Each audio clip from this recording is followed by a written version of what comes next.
Guys, ഞാൻ വാവിയാണേ. എങ്ങോട്ടാ പോകുന്നേന്നല്ലേ?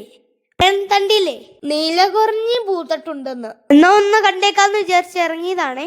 കൂടെ പപ്പായും ചേട്ടായും ഉണ്ടേ. ഞാൻ നേരത്തെ ഇവിടെ 1-2 പ്രാവശ്യം വന്നിട്ടുണ്ടേ. നമ്മൾ ആദ്യം ശിവന്റെ അമ്പലത്തേക്കാണ് പോകുന്നത്.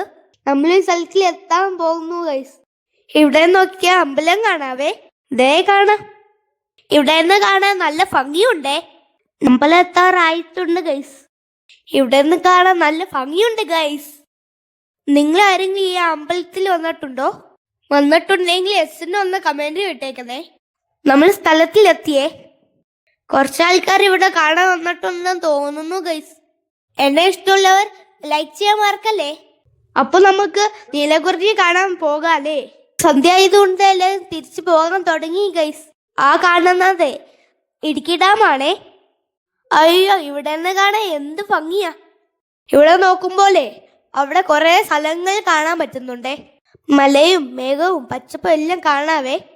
നമ്മൾ വന്ന കാര്യം മറന്നു ഗൈസ്. നമുക്ക് നീലക്കുറിഞ്ഞി പൂത്തിട്ടുണ്ടോ നോക്കണ്ടേ ഗൈസ്. നമ്മൾ പറ്റിക്കപ്പെട്ടും തോന്നുന്നു ഗൈസ്. ഇവിടെ നീലക്കുറിഞ്ഞി പോയിട്ട് ചെടി പോലും കാണാനില്ല ഗൈസ്. ഇവിടെ പച്ചപ്പുല്ല് മാത്രമേ ഉള്ളൂ ഗൈസ്. അച്ഛൻ പറഞ്ഞു ഈ മലയിലല്ലായിക്കോ അപ്പുറത്തെ മലയിലായിക്കോന്ന്.